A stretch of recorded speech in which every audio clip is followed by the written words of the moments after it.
Welcome in. This is Chiefs Chase. My name is Mike Bassano, and thank you so much for joining me as the Kansas City Chiefs are 6-7. Two for the touchdown.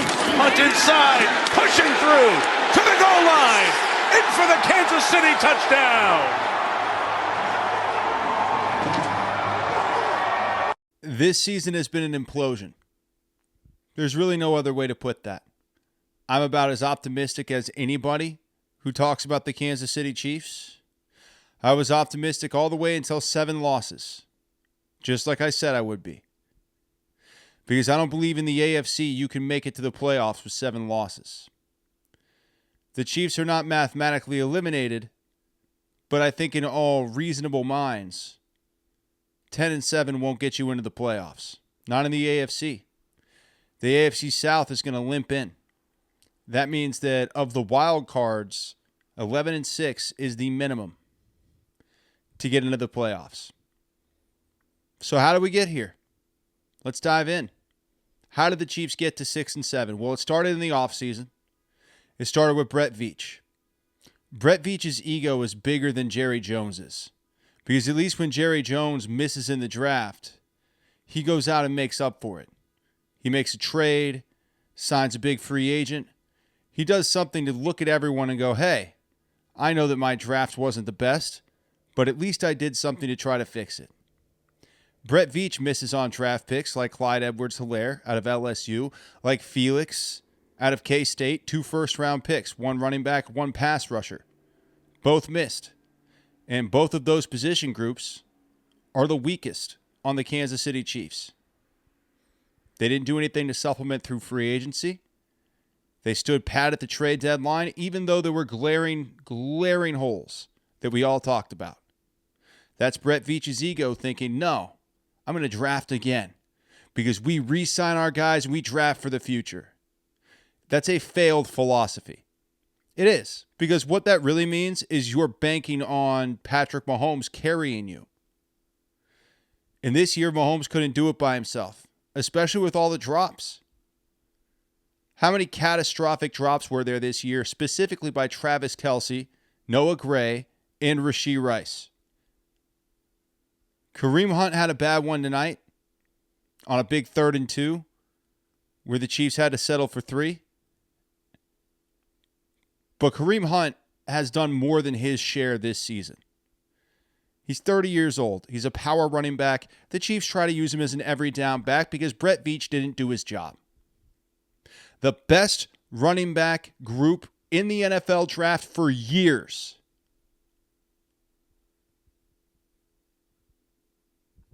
Speaking of that group, Taquavius Marks was one of them. He was running for the Houston Texans tonight. He scored the game-winning touchdown. R.J. Harvey out of UCF. He's in Denver, Colorado. Trevion Henderson, the new running back, scoring touchdowns all over the place for the New England Patriots this year. Yeah, you couldn't get Ashton Genty, but there were so many great running backs available to the Kansas City Chiefs. The best running back draft in years. They waited till the 7th round. They got Brashard Smith. You know what Brashard Smith did tonight in this loss? This 20-10 catastrophe against the Houston Texans? He had 1 carry for 7 yards, which, by the way, is, compared to the other guys, not that bad. Pacheco, 9 carries, 30 yards.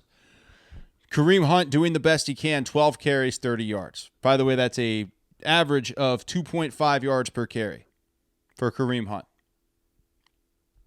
Can't win when you have that running game in today's NFL. The league's changed, and the Chiefs have to change with it. They're being left behind by the other teams in the NFL who built their personnel around a strong running game, setting up play action for the quarterback. The Ben Johnson method in Chicago. That's what the Chiefs need to take now because that's where the NFL is going. This spread everything out West Coast offense that Andy Reid loves,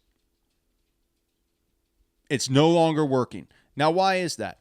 Well, it's because you have smaller defenders that they got to stop that offense.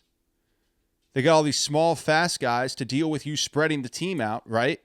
So now all these linebackers are undersized. Well, a great way to combat that is to get a great 1-2 punch at running back and then run downhill at these smaller defenders like Ben Johnson and the Chicago Bears do. And like a lot of other teams do. I just think if you're looking at who is the offensive mind that I would pattern my rebuild after, it would be Ben Johnson in Chicago.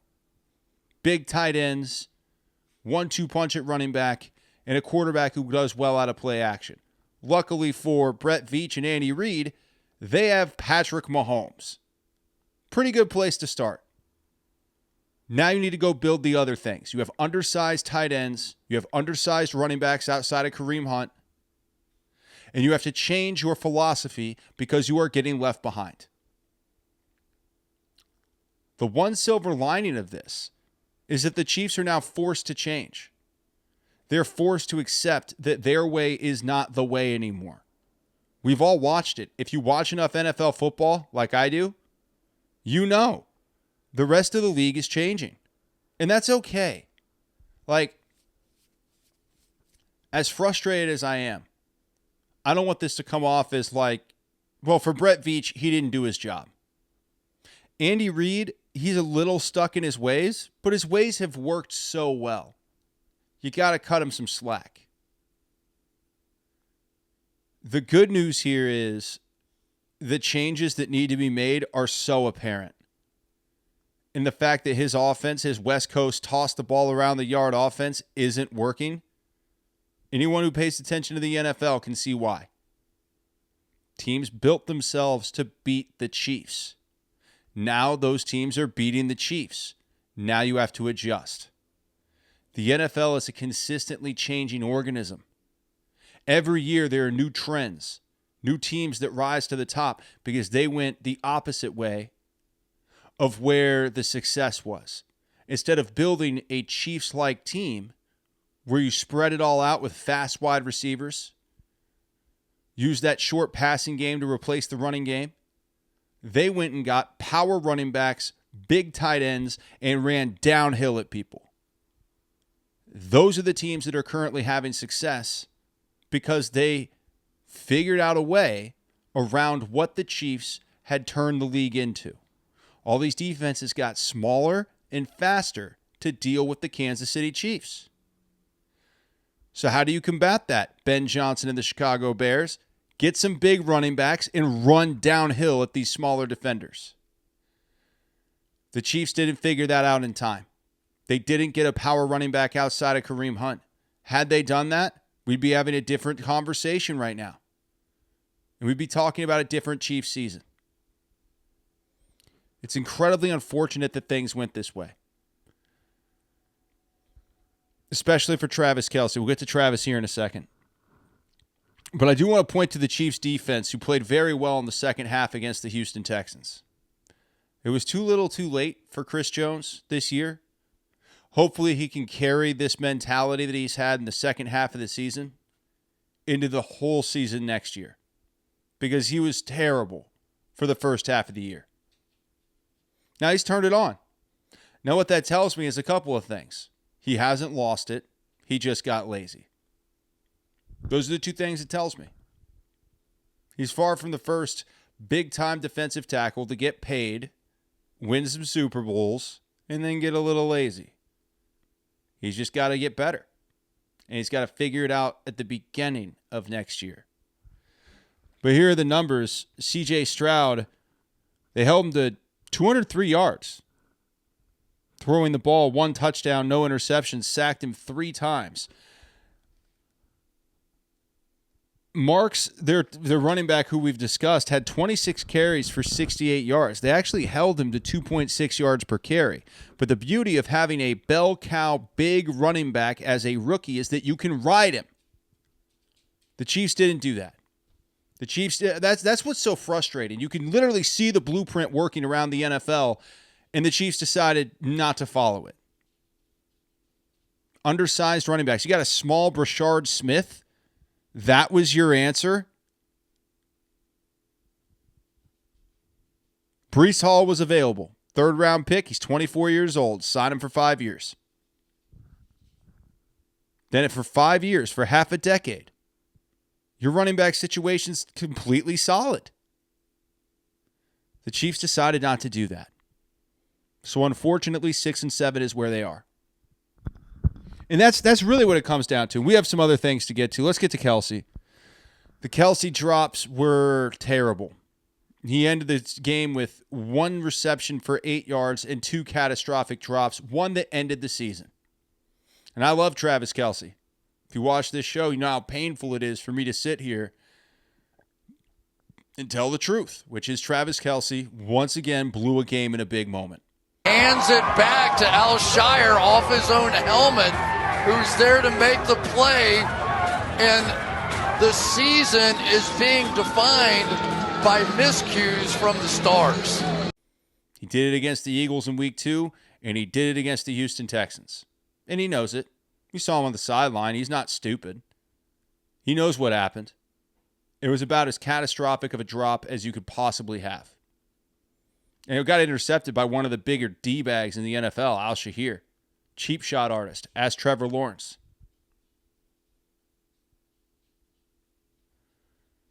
So for Travis Kelce, the question is it time? It's only time for Travis Kelce to retire if Travis Kelce can't give his full focus and concentration to the game of football.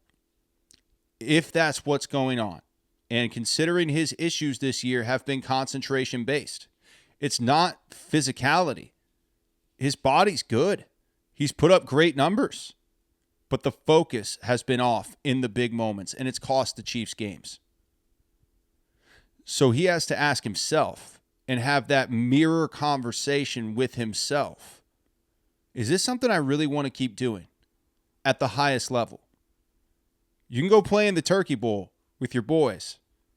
You can go play two-hand touch.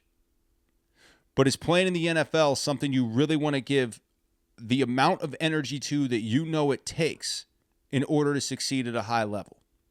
If that answer is no, then it's time for Travis to move on down the dusty road. Because that's all this is. He has the ability to keep playing. His numbers reflect that. He's one of the better tight ends in the NFL statistically this year at 36 years old. But in the big moments, it seems he lacks concentration. The concentration needed in order to be successful at this level. So I can't tell you whether or not it's time for Travis Kelce to leave and be done with football. Travis Kelce has to make that decision on his own. And it has to be based on if he feels he can give the concentration, the time, and the passion to the game of football that he knows it requires in order to be successful. He won't want to walk away. He certainly won't want to end his career the way that the Chiefs' season, for all intents and purposes, ended against the Houston Texans. But he has to find it himself as to whether or not he really believes he can give the concentration and passion that he needs to give to football in order to compete at this level. Because Travis Kelce still has some in the tank. But if his heart isn't in it, and he doesn't give the time and the focus and the energy needed, then yeah, he should move on. And that's okay. He's a Hall of Famer. I think he's the best tight end of all time. I saw somebody be like, Gronk wouldn't drop that. Gronk's the same age as Travis. He hasn't played for 6 years. Shut up. That's such a stupid, stupid comment. He's been sitting behind a desk all year. He's the same age as Travis. Gronk can't play at Travis's age because Gronk is Travis's age.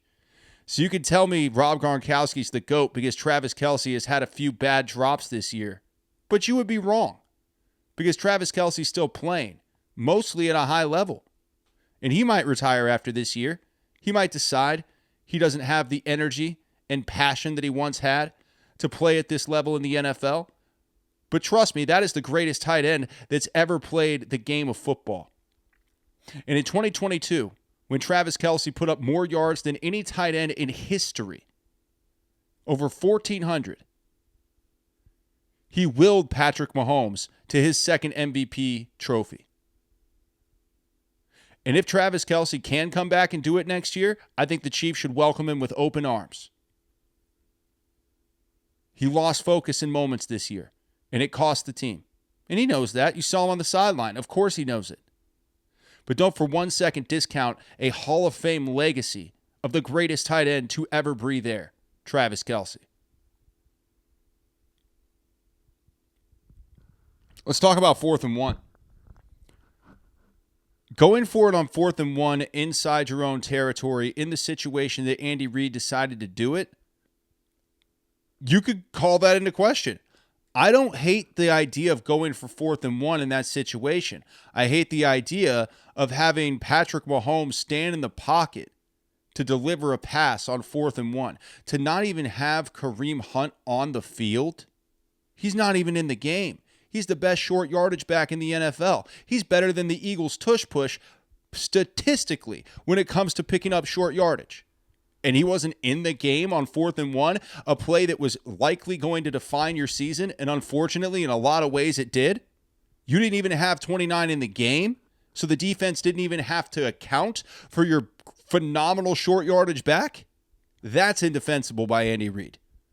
Making the call to go for it is defensible. Having Pat drop back in the pocket and not even having Kareem Hunt in the game and putting Pat in a situation where he has a desperation throw to Rashee Rice, that's indefensible. That was a disaster. So the 4th and 1 decision didn't irk me the way that the 4th and 1 call irked me. Because that didn't make any sense. At least have him stand next to Pat. Then the defense has to respect Kareem Hunt. They didn't have Kareem Hunt in the game. Make that make sense. You can't do it. You can't make it make sense.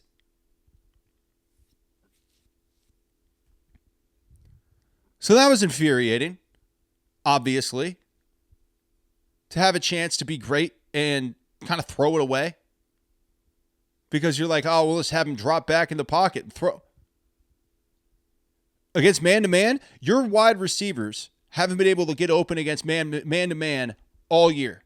Man-to-man has been a disaster for the Kansas City Chiefs wide receivers. In fact, Travis Kelce has been the only player on the Chiefs offense who's been able to consistently get open against man-to-man. So on 4th and 1, you decide to call a throw where Mahomes stands in the pocket. The Texans play man-to-man. Nobody gets open. And he throws a desperation pass to Rashee Rice while Kareem Hunt stands on the sideline.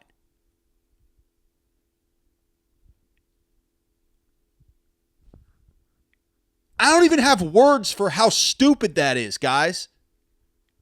We need to make a new word because it doesn't exist to encapsulate how incredibly nonsensical that decision was. And I gotta tell you, man, I want to say I don't want to overreact, but I don't think I'm overreacting. I think I'm calling it what it is. 6 and 7. It's an implosion. For a team that went 15-2 a year ago, yeah, 6 and 7 is an implosion. There's no other way to term that.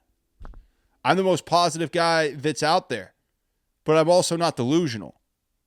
I can be positive, but also see the forest for the trees. I stayed on the train until the 7th loss. 7th loss happens. Hey, I'm with you guys. I'm with you guys forever. I'm a fan forever. I was a fan when you were 2-14. And Romeo Crennel was having the most insane press conferences I'd ever seen in my entire life. I was still wearing my jersey every week. And I'll keep wearing my jersey no matter what.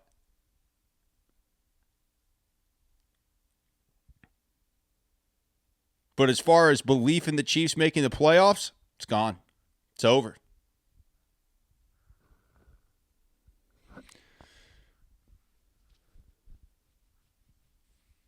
Xavier Worthy, 3 receptions, 55 yards. Not bad. Not bad night for Xavier Worthy.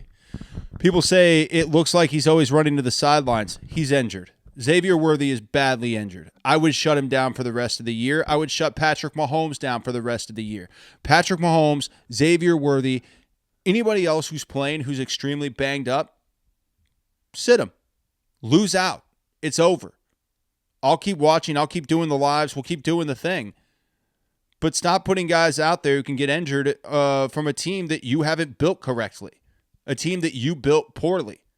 Andy Reid, Brett Veach, the whole front office, everybody with the Kansas City Chiefs organization. You built the team poorly. It's okay. There's always next year. But don't compound the problem by keeping Patrick Mahomes in there on a bum knee and exasperating an injury that you don't need to make worse. Don't keep Patrick Mahomes out there and risk losing him for any time. Even if it's early in the offseason, you have to do everything you can to make sure Patrick Mahomes is good for next year. And if you set him out there on a bum leg on a lost season, then you will have the fans turn on you because that's indefensible. I can't say, yeah, sending Patrick out there limping with some heating pad on his left knee and no shot at the playoffs. Only an idiot would tell you to do that. So sit Patrick Mahomes, let him get better, let him heal, and get ready for next season because at 7 losses, it's already over, kids. I'm sorry. It's already over. Well, mathematically, it's not. Yeah, mathematically, a lot of things are possible. But making the playoffs for the Kansas City Chiefs it's not possible. 7 losses for a wild card team, not a chance. 7 losses might get you in if you're an AFC North winner, but 7 losses in the wild card, no shot. Not realistically. Oh, well, what if the Chargers lose out and this team loses out and the Chiefs win out? The Chiefs have won 1 of their last 5 games. Right? Bills, Broncos, 2 losses. Colts win. Cowboys, Houston. 1-4 in their last 5 games. And even if they won out, right? Even if they win their next 4, they would need insane amounts of help to make the playoffs. I understand the players in that locker room have to keep focused and they want to be like, hey, just take care of our stuff. We'll see what happens. Okay. Well, you could have taken care of your stuff for the last 5 games. You didn't. So here we sit, trying to figure out for next year. What do? Get a running back. Breece Hall will be available in free agency. Go get him. He's 24. Get a proven commodity at running back because Brett Veach can't draft them. He didn't draft Kareem, did he? That was John Dorsey. Brett Veach can't draft running backs. Get one in free agency, a proven commodity. Like, I don't know, Jerry Jones would. Jerry Jones gets proven commodities. That's what makes Jerry Jones, in my mind, at least someone you can respect that he tries. The Chiefs didn't try. The Chiefs didn't do their best this year. I could walk away from this season happier if I thought they did their best. But I don't think Brett Veach did his best. Brett Veach knew the issues that we all knew going into the trade deadline. He stood pat. So how can I say the Chiefs did the best they could when they didn't get Patrick Mahomes, a running back that could play every single down standing next to him, when they didn't get pass rush help, when they didn't get help on the offensive line? They had all these issues, and we knew about the issues. They didn't rectify them or even make an attempt to rectify them. So how can I say the Chiefs did their best this year? They didn't. Maybe they saw this as a rebuilding season. Maybe they saw it before we did. They looked down the barrel of this year and said, we're not going to have a good one. Let's not make any big free agency signings. Let's not make any trades at the deadline. Let's just chalk up the season as a rebuild. Maybe they were on that train way before we were as fans. At least that would make some level of sense. But you can't tell me at 6-7 the Chiefs did the best they could, because they didn't.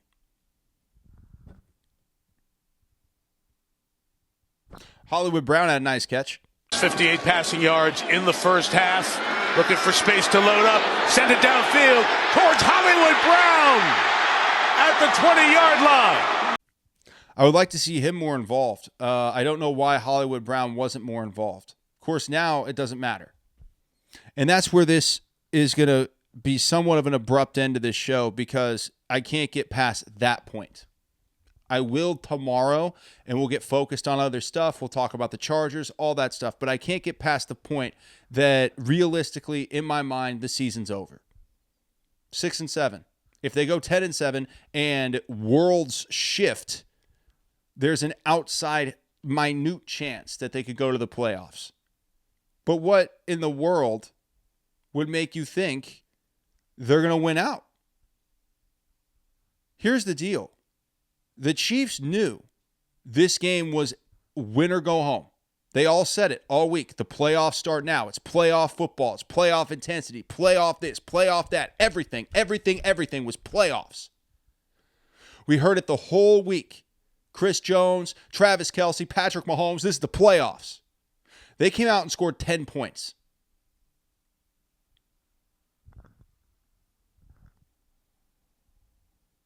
How could I trust a team that knew how important this game was, came out, scored 10 points? How could I trust that team to do anything? Shut it down. Shut it down. I want Gardner Minshew mania the rest of the year. You came out and scored 10 points in a game that you knew was essentially a playoff game. You gave Patrick Mahomes little to no help, whether it was dropping passes or, unfortunately, just everyone getting injured on the offensive line. So why not just shut him down? Shut him down, put in Minshew. Anyone who's banged up, Xavier Worthy, he needs surgery on that labrum in his shoulder. Let him go have the surgery.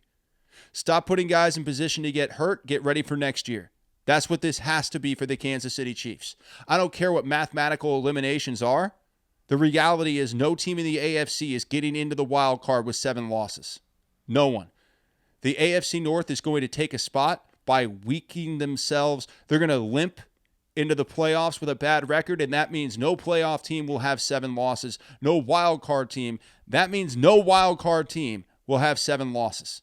So even if the Chiefs win out, it is essentially impossible for them to go to the playoffs. So shut it down. And frankly, how could you expect the Chiefs to win out considering your injury situation?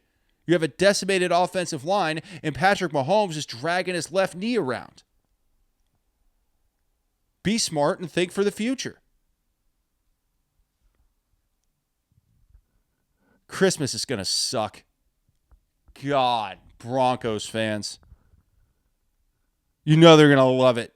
They're going to love coming to Arrowhead and finally winning in Arrowhead. Right? They had the block field goal loss at Arrowhead last year.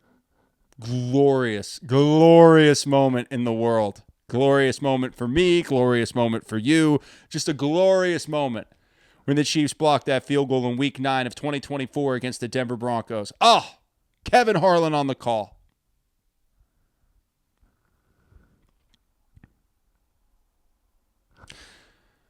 Unfortunately, it appears that won't be happening again this year, as the Broncos are just a really good team, and the Chiefs are decimated. I mean, if you think the Texans' defense was rough, wait until the Broncos play the Chiefs again. Because the Broncos are going to play the Chiefs with a decimated offensive line, with, I think, more injuries across the board as they are more careful with players now. Right? When you're out of the playoffs, there's no pushing guys to play. You're pushing guys to sit. So Christmas is going to suck. But you know what? I will be here with you every step of the way. And we will do what we can to get past this. And we will get ready for next year. Chiefs Chase goes nowhere. I go nowhere. I am doing all the things like I always do. Talking about every team, talking about everything I can. And bringing you Chiefs coverage in long form with this show. And I'll always do that. Never worry about that. I'll be here if they go 2-14 again. Or I guess they can't go 2-14 again.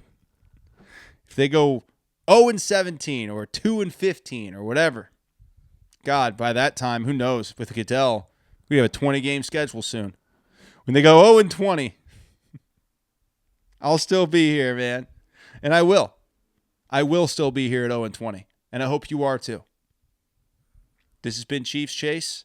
The Chiefs lose to the Texans 20-10, falling to 6-7 on the season and essentially ending any realistic shot of them going to the playoffs. I'm Mike Bassano. Thank you so much for joining me. Thank you so much for spending time with me. The sun comes out tomorrow. The season next year.